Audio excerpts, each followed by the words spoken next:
Los zopilotes, por aquí pues atratus, son aves carroñeras absolutamente mexicanas.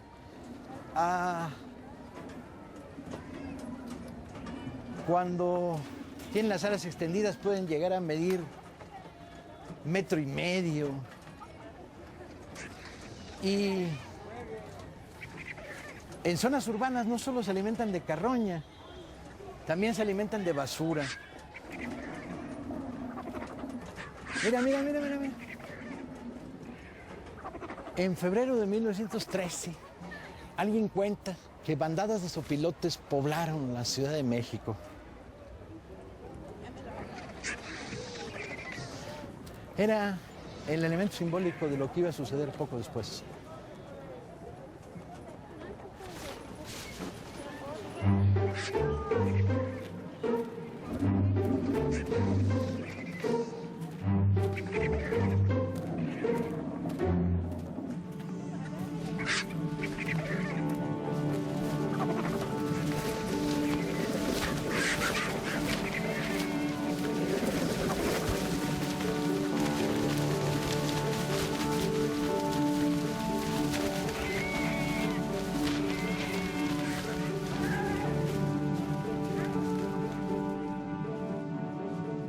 Francisco Madero, Pancho, el presidente, llamado por sus enemigos, en aquella época había muchos, el enano del Tapanco, el presidente Pingüica, porque medía 1,48 m, parecía soportar estoicamente el vendaval que su revolución, una experiencia a tercias, a medias con suerte, había desatado.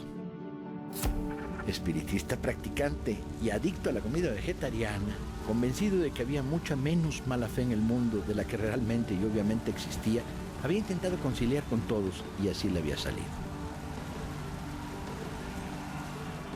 Sus excompañeros maderistas, con Vázquez Gómez a la cabeza, se le habían rebelado. Pascual Orozco, en Chihuahua, también. Zapata, exigiendo el cumplimiento del plan de Ayala, estaba en armas en una guerra de guerrillas que parecía eterna.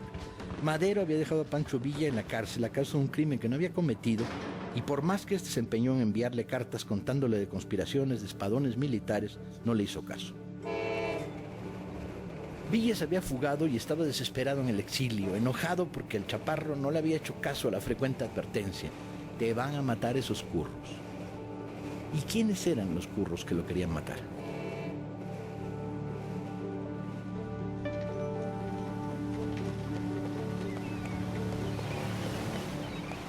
De todas las conspiraciones en marcha, y eran varias, la más peligrosa para el régimen maderista surgido de la caída de la dictadura de Porfirio Díaz se había iniciado en La Habana.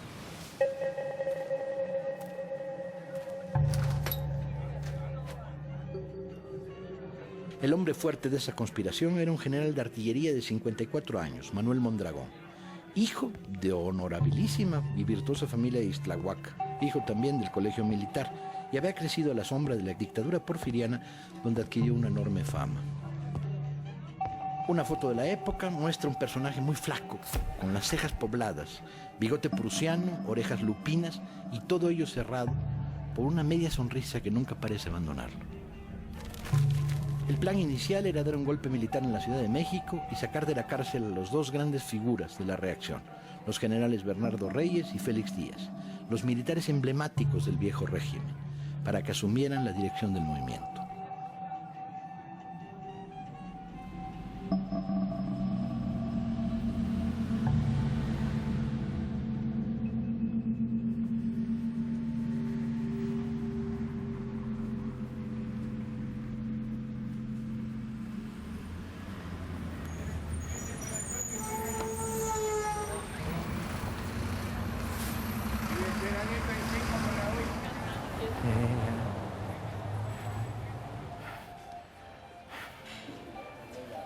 Perico. Andito, ¿cómo estás? En realidad, a mí Madero me gusta más que a Paco. Sí, pero yo creo que ese es un problema del síndrome de Estocolmo, insisto. Porque el personaje, ¿sabes qué? Mientras escribí el libro me fui encariñando con él.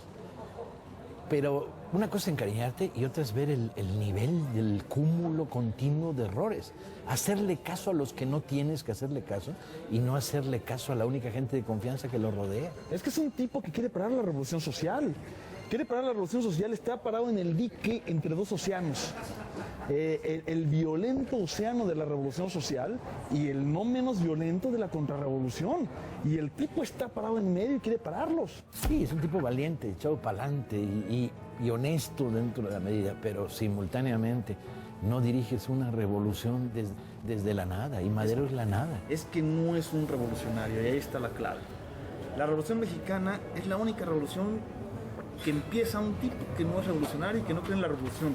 Madero está plenamente convencido de lo que está diciendo, pero en buen sentido es una serpiente, encanta a la gente. Era un tipo que se paraba, hablaba y la gente le creía. Lo que ocurre es que, por otro lado, lo endeble y lo contradictorio del propio personaje, ¿no? Un personaje con un montón de rémoras detrás de sí, su amor por las medicinas paralelas de las que no saben nada, su rollo espiritista, cuando habla en las noches con los fantasmas, la incoherencia de su programa social, por otro lado, el cariño con la gente y el respeto, un personaje más rico de lo que parece de entrada. Bernardo Reyes es un tipo que tiene sus méritos propios, es un personaje mayor de la historia de México. Pero Félix Díaz es un pobre tipo que no tiene más mérito que apellidarse, que llamarse como se llama. Es el sobrino del tío. De hecho, lo llaman el sobrinísimo, porque ese es su mérito político, es el sobrino de Porfirio. Yo conozco a un bisnieto de Mondragón que no defiende a su bisabuelo. No, Su hija lo odiaba. su hija lo odiaba. Sí, al que además sugiere que su padre trató de violarla. Su padre era un canalla, y además, bueno, un canalla corruptón. Pero también era un militar brillante. Eso dicen, pero yo no hay buen pruebas del matemático, delito. un buen Y eso técnico. dicen, pero no hay pruebas. Lo único que se ha demostrado es que llevaba el 15% en la venta de cañones franceses porque él era encargado de comprarlo. Lo increíble de toda esta historia es que es el golpe más cantado, más anunciado, más advertido, más señalado. Y la historia es como absurda, porque 20 momentos para pararlo. Los conspiradores originales ya en la Ciudad de México sumaron fuerzas claves, abogados, diputados y decenas de coroneles y mayores de la guarnición de la ciudad. Los enlaces con los dos encarcelados comenzaron a fluir.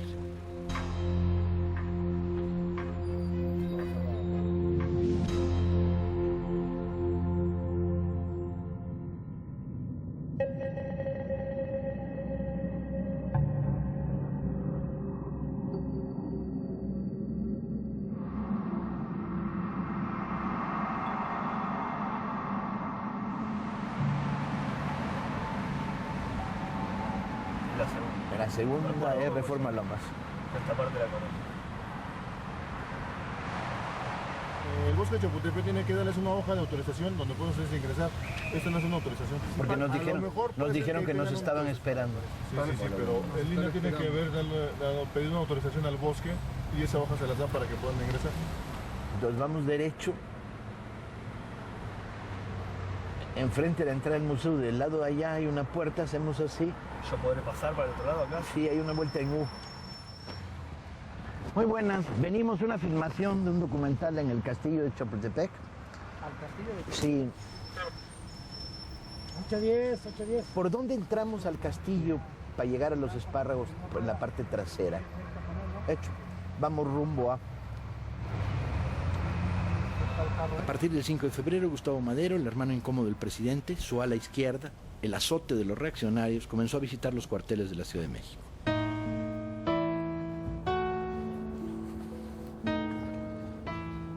Gustavo es el personaje, ¿eh? Pues sí, pero era el que sabía, el que tenía sensibilidad social y además un tipo honesto, carta cabal, destruido por las calumnias públicas que lo acusaron de todo y al final resultó todo falso.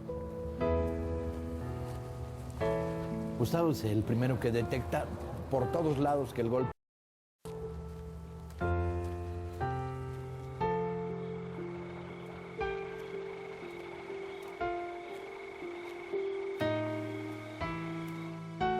Lo llaman ojo parado, porque es tuerto.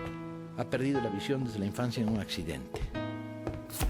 Antes de la revolución era un industrial, dirigía una papelera en Monterrey, fue el cerebro financiero del madridismo armado y no dudó en sacar la pistola más de una vez. Alrededor del 5 de febrero, Gustavo tiene claro que la conspiración no solo está en marcha, sino que está comprometido todo el ejército de la Ciudad de México, o una muy buena parte de él. Se entrevista con Francisco y le dice, tengo una lista con los nombres de 32 generales que están comprometidos con el golpe. Madero no le quiere hacer caso. Piensa que incluso si inicia acciones contra estos militares, lo que va a hacer provocarlos. Y se produce una conversación de la cual hay un testigo que la registra, en la que Gustavo le dice, ¿nos van a matar? Y Madero le contesta muy en su tono, y además yo creo que con gran sinceridad, porque así era Francisco. Le dice, bueno, pues si hay que morir, pues moriremos. Bueno, pues si hay que morir, pues moriremos. Pero Gustavo dice, no, es que también me van a matar a mí. Y la conversación las relaciones entre los dos hermanos, que ya se habían venido tensando, quedan todavía más tensas. Gustavo de alguna manera no logra hacerle entender a Francisco que el golpe está en marcha y que puede detenerse si detienes a la cabeza de la conspiración.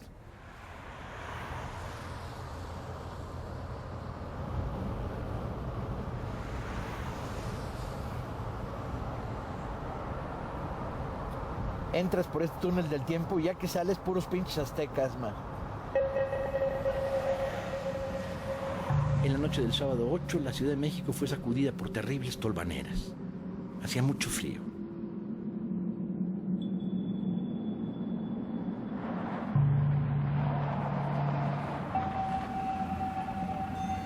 ¿A cómo el mango, señor? ¿Mango? Sí.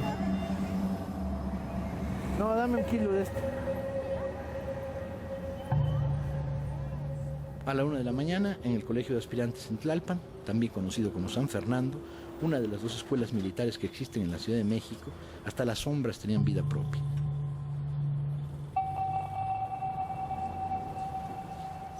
La mayoría de los oficiales estaban en el complot para tirar al presidente y habían narcotizado al director de la escuela.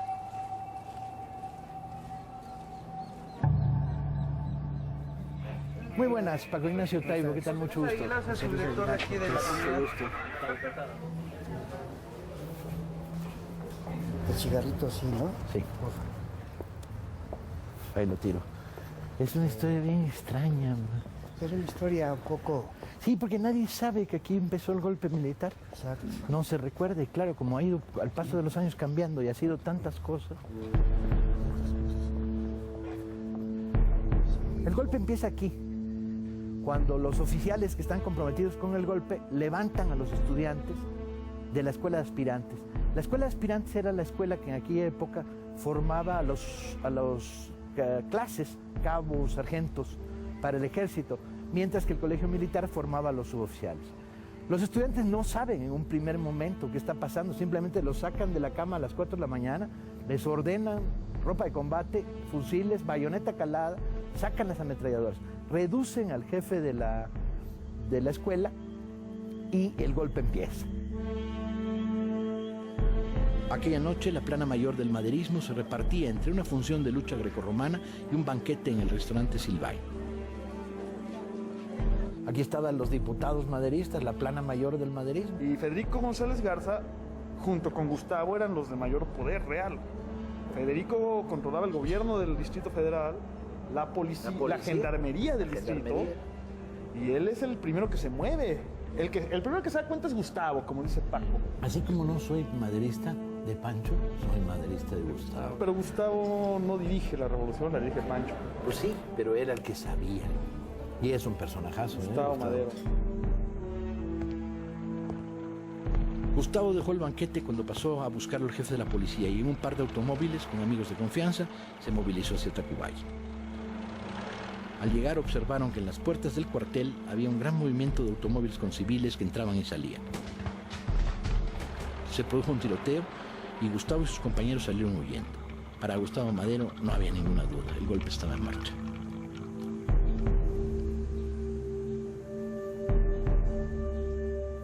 ¿De qué edad hay muchachos aquí? Y hay de 15 años. 21 años. Muchas gracias, muy amable. Permiso. Ahí les voy a traer al rato un primo mío que se merece estar aquí, no afuera.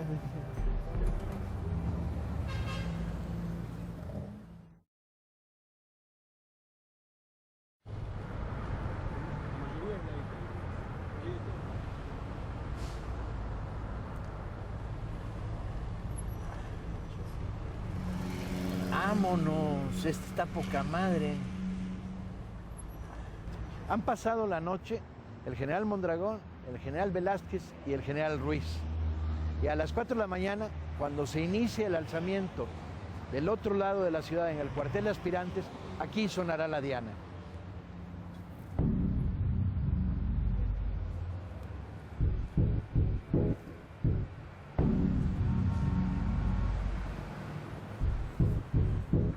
Los generales reúnen a la tropa, a la que le ordenan ir preparada para el combate, y se producen las arengas en este patio. 2 regimientos de artillería se concentran aquí y 200 dragones de caballería.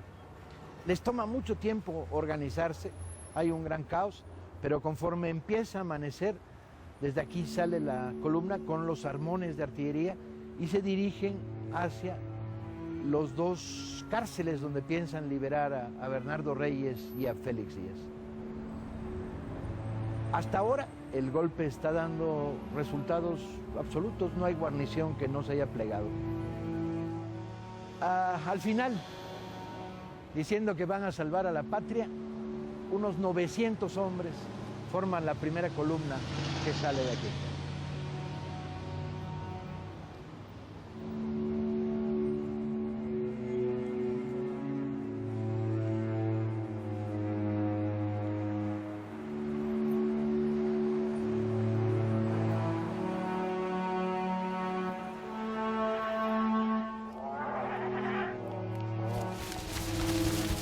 Los alzados tienen un primer golpe de suerte. La vanguardia de los aspirantes llega a Palacio Nacional y, con la complicidad de algunos mandos que estaban en la conspiración, desarman a la guardia.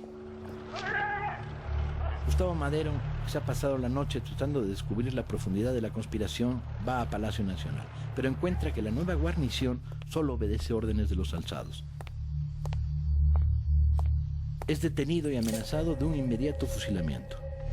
Todo parece estar resultando extremadamente fácil para los golpistas. ¿Qué nos convenía ir por allá y a la derecha, no ir por acá y a la izquierda? Lo que pasa es que ya nos quitaron las vueltas a la izquierda por aquí, ¿verdad?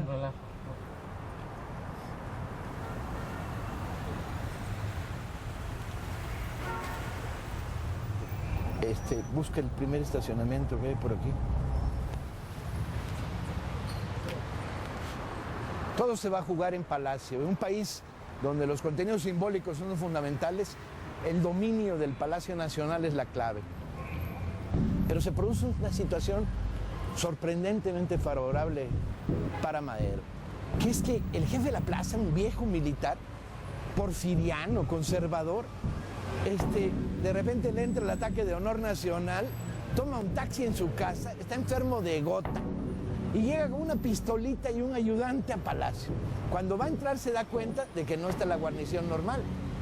Y entonces le da la vuelta a Palacio y llega a un pequeño cuartel de zapadores que estaba en la parte de atrás. En ese momento da 7 gritos, despierta a los zapadores que estaban dormidos y arma una mini columna ahí de 40, 50 hombres. Rompen la parte de atrás de Palacio y entonces dominan a los aspirantes. Palacio Nacional está en manos de los leales. Frente a la prisión militar de Santiago Tlatelolco, los sublevados reclaman airadamente la liberación del general Bernardo Reyes. No les cuesta mucho trabajo obtenerla. La guarnición de unos 100 hombres se les pliega. Todavía no ha amanecido.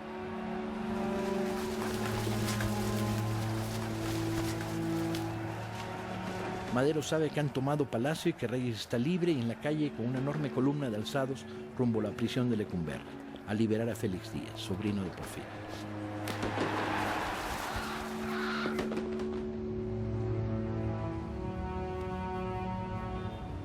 Cuando las primeras noticias de que venían a liberar a Félix Díaz llegan, el director de la prisión intenta una tímida resistencia, Félix Díaz está afeitando muy tranquilo, se toma su tiempo. Cuando la columna llega, el director se echa para atrás y no se atreve a confrontar al cerca de 3,000 alzados, porque además se emplaza en la artillería. Y entonces, ante la visión de los cañones, Félix Díaz sale paseando y aquí se abrazan los dos grandes caudillos de la reacción mexicana, Félix Díaz y Bernardo Reyes, ante la complacida mirada, desde luego, del general Mondragón.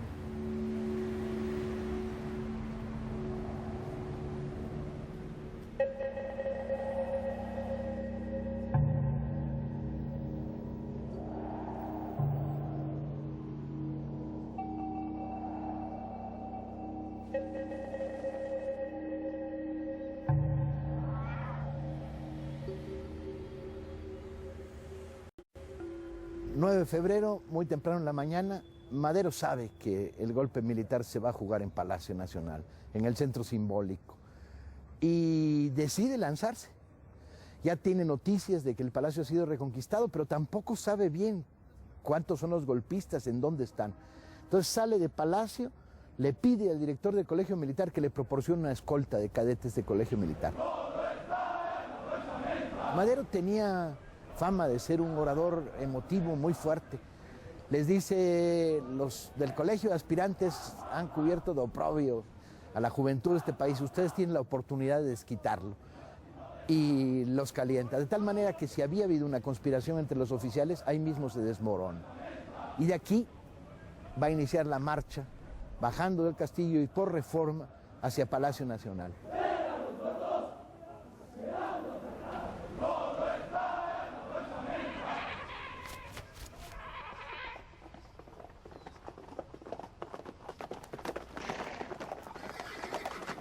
Sin que los protagonistas lo sepan, en esos momentos, dos columnas de signo opuesto avanzan hacia el Zócalo.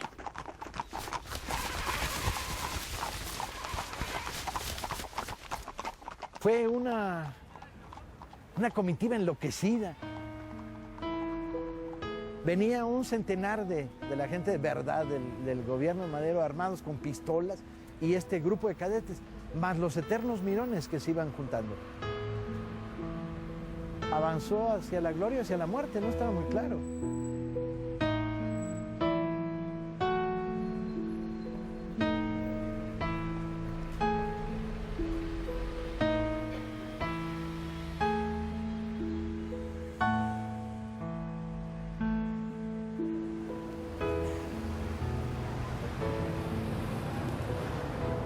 El Zócalo no es como era entonces. La plancha central no existía, las calles eran más anchas y lo que había en el centro era un jardincillo con un kiosco, ¿sí? Muy temprano, pero la gente que iba a rezar a Catedral de repente descubre frente a Palacio una línea de tiradores recostados, y en este país los mirones son peligrosísimos, man. Inmediatamente se acercan, ¿sí?, a ver qué está pasando. En esos momentos la columna de Reyes y Mondragón ya para ese instante saben que no controlan Palacio. El general Ruiz está detenido en uno de los cuartos, los aspirantes están detenidos. Y ven esa pequeña línea de tiradores, esa ametralladora montada ante las puertas de Palacio, ¿no?, y al general Lauro Villar enfrente. Entonces Reyes decide, en un típico desplante machista, decide salir a caballo por delante, se viene aproximando. Es una columna de 4,000 hombres, traen artillería, los podían haber despedazado a los 200 que están ahí escasos defendiendo Palacio. Y entonces se acercan hacia las puertas de Palacio.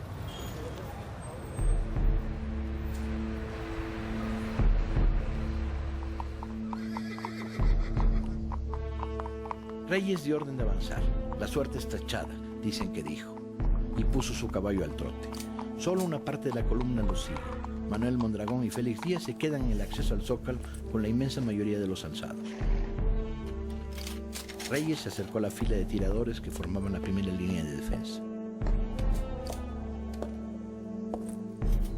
Villar salió al paso. 3 veces le da la orden de poner las armas. Cuando Reyes trata de envolverlo con el caballo, Villar da la orden de fuego.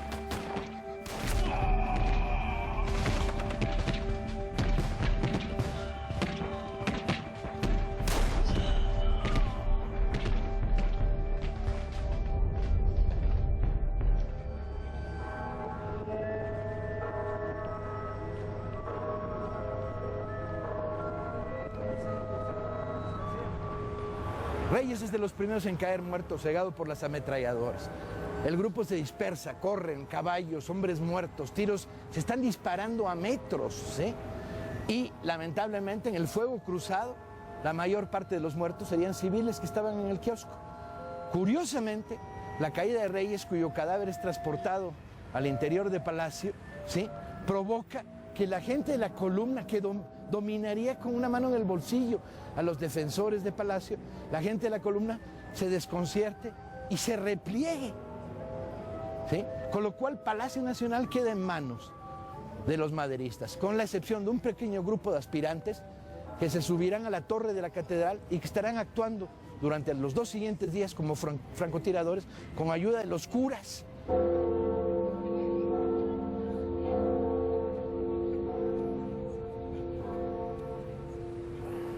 Madero y su escolta se van acercando hacia el centro de la Ciudad de México, cuando de repente un grupo de francotiradores lo tirotea.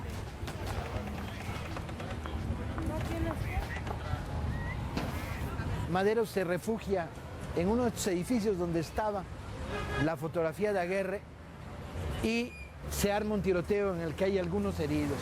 Cuando espantan a los francotiradores, Madero aparece en el balcón. En esos momentos aparece un personaje que hasta ese instante había estado fuera de la historia, que es el general Victoriano Huerta. Vestido de civil, ha llegado en un carro particular, estaba en esos momentos como general retiro y aparece a la derecha de Madero en la foto, como mostrando que él está en contra del golpe militar y que viene a ponerse al servicio y a disposición de Madero. A pesar de que había tenido con Huerta serias fricciones en el pasado, Madero lo adopta y ahí está en la foto.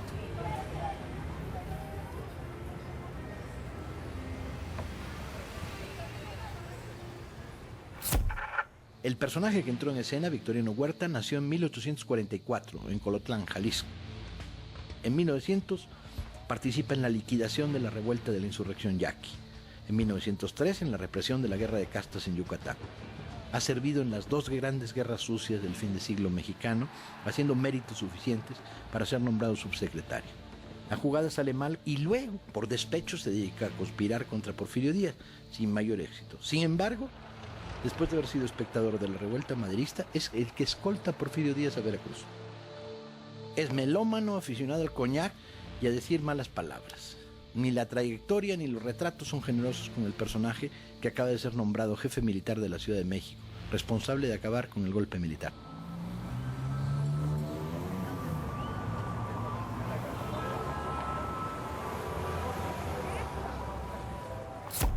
Hay varias fotos del último tramo del viaje de Madero hacia Palacio Nacional. Un trayecto casi triunfal. El presidente a caballo va saludando con la mano derecha en la que trae un medio bombín. Son fotos que muestran el caos que imperó en la marcha. Una pequeña multitud en la que se mezclan los cadetes del colegio militar, los maderistas más fieles y, como siempre, al fin y al cabo esto es México, una multitud de curiosos desarmados y excitados.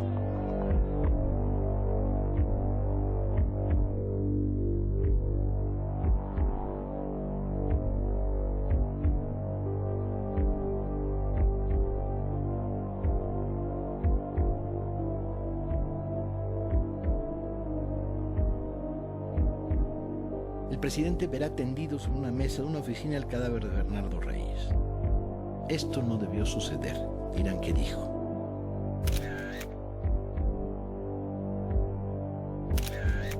Los leales han sufrido 43 muertos y heridos. Las bajas de los alzados son difíciles de precisar, al menos 80 heridos y cerca de 35 muertos.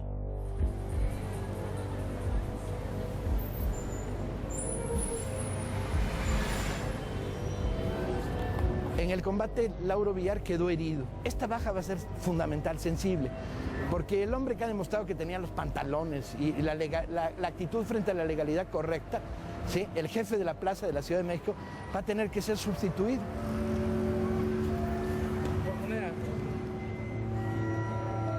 En un breve conciliábulo se decide transferirle el mando a Victoriano Huerta como jefe militar de la plaza. Mucho cuidado, Victoriano, dirá el general Villar al entregarle el mando.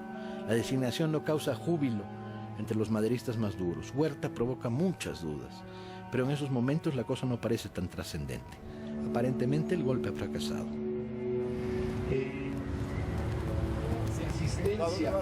Estamos filmando el golpe militar contra Madero. Es muy importante la presencia de nuestro querido compañero Paco Ignacio Taibo II. Estamos filmando la historia del asesinato de Madero. En este país no solo suceden cosas buenas, en esta ciudad también hay historias de canallas. Y las hay todos los días, entonces estamos reconstruyendo una de las grandes historias de canallas de este país, que es el golpe militar de 1903. Compañeros, un placer estar con ustedes, un placer estar contigo, Marco. Camarada, muchas gracias. Gracias al escritor Paco Ignacio Taibo, autor de la mejor biografía de Pancho Villa.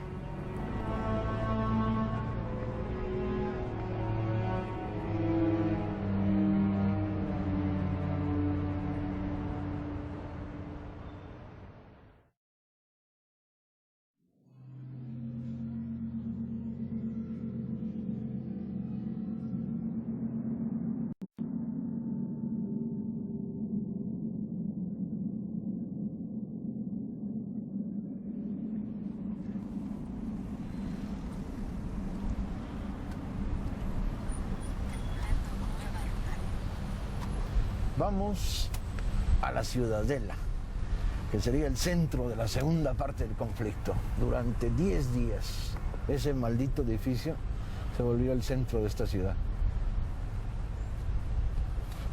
Y es maligno el edificio, ¿eh? Ya lo verán ahora. Muros gruesísimos. Con un poco de suerte vamos a verificar si se ven los impactos de bala. ¿Dónde dice Reforma Centro? Aquí. ¿Por qué los golpistas deciden venir a la Ciudadela? En principio, cuando se retiran del Zócalo, cagados de miedo, porque es verdaderamente increíble el comportamiento de los golpistas. Tenían 4,000 hombres y había 200 de guarnición en el Zócalo. Se retiran, van buscando la estación del ferrocarril, probablemente para salir hacia Veracruz, pero alguien les dice que no hay trenes, y entonces habían orquestado entre los muchos cuarteles que se tomaron en la Ciudad de México el que se tomara la Ciudadela, y entonces se retiran hacia la Ciudadela, que está a 1500 metros del Zócalo, porque además ahí está el arsenal de la Ciudad de México.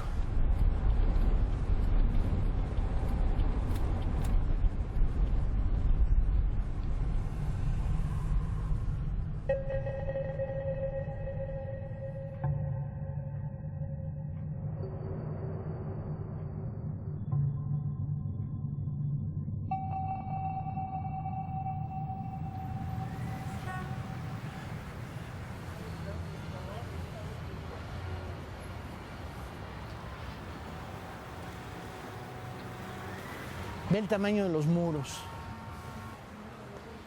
Es un edificio colonial, con unos muros de este tamaño. Hoy la Ciudadela es una biblioteca pública, la segunda biblioteca en importancia después de la Biblioteca Nacional. Se mantiene la solidez de los muros, la estructura.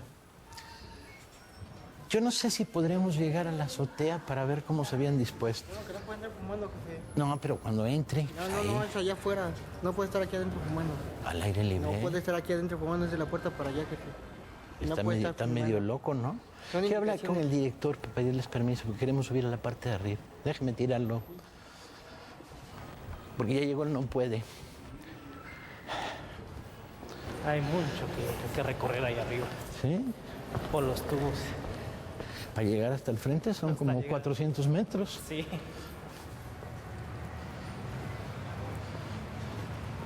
Como verán, el edificio se conserva tal cual. ¿Eh? Desde la época colonial, no solo el edificio de la época maderista. Ve la imagen. Luego dicen que la historia está lejos. ¿Qué tan lejos? Si la puedes tocar, hombre, nomás hay que saberla.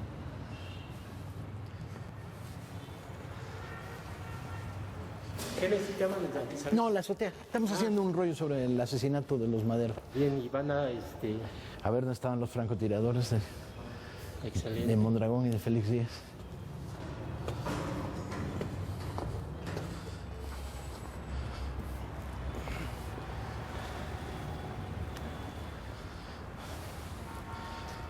Todo este frente, 300 metros, se llena de francotiradores y emplazan ametralladoras. La Hotchkiss que usa el ejército se emplaza con doble pernera y al hombro. De tal manera que tienen cubierto lo que les echen con fuego de ametralladora. El poder de fuego de este lugar es inmenso. Llega a haber aquí 4,000 hombres, 100 ametralladoras, más de 25 cañones, cajas y cajas de balas, obuses. Ahora la pregunta es, ¿por qué durante 10 días no salen? Si están en mayoría, militarmente son la fuerza más importante de la Ciudad de México. Yo creo que hay dos razones. Una de ellas es no se atreven a confrontarse directamente con quién sabe qué es lo que hay allá afuera, ¿no? Y la segunda es terrible, quieren crear pánico en la población civil para desestabilizar al gobierno de Madero.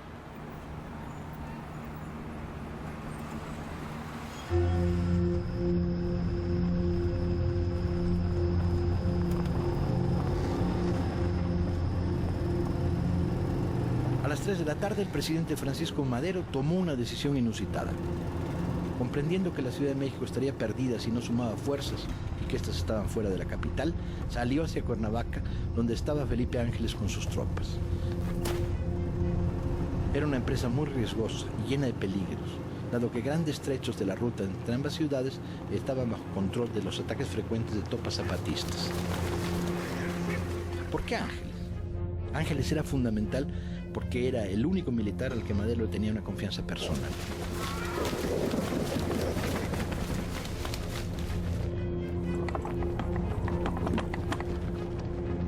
Madero ha dejado atrás una ciudad en armas en la que, sin embargo, no se combate. Huerta está en Palacio. Díaz y Mondragón en la Ciudadela, sin intención de pasar la ofensiva. Arden también los restos de la prisión militar de Tlatelolco. La base radical del maderismo incendia los periódicos conservadores.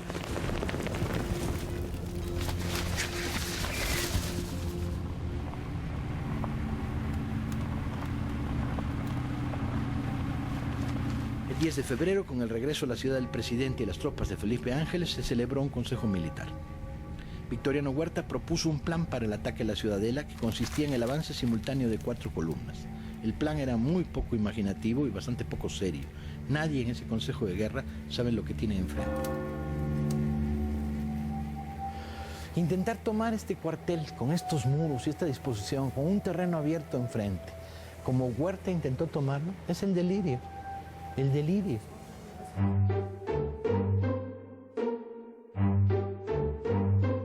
A las 10 de la mañana, media hora después, según otros testimonios, se escuchó el primer cañonazo.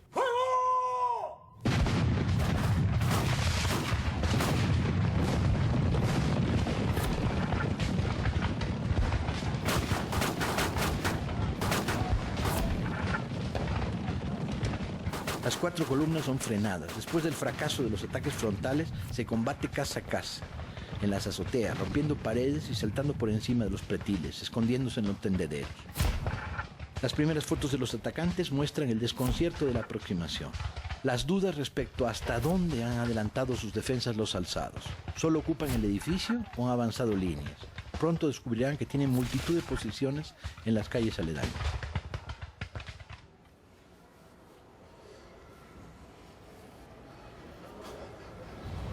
Dos veces Huerta lanzó cargas de caballería que venían por balderas. Cargas suicidas, de tal manera que los cruzaron.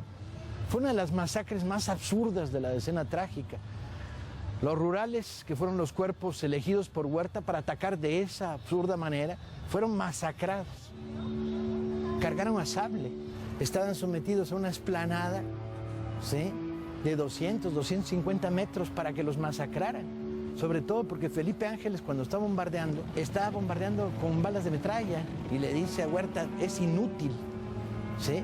Es inútil, no tienen obuses, mientras que desde la Ciudadela se bombardea indiscriminadamente.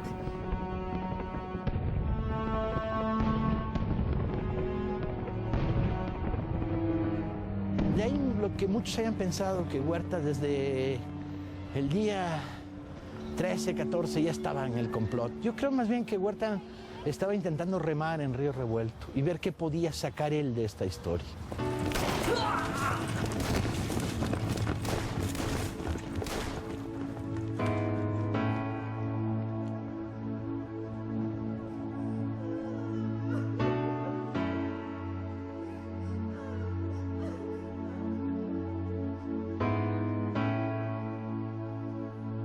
Las ametralladoras y la artillería de los alzados disparando al ras hacen estragos. La confusión de civiles y uniformes es terrible. La calle queda tapizada de cadáveres de hombres y caballos.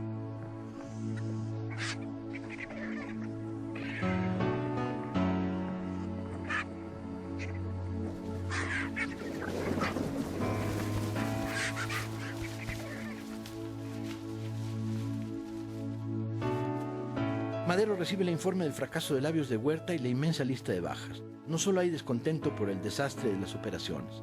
Madero le reclama al general en jefe que está dejando entrar víveres a la Ciudadela.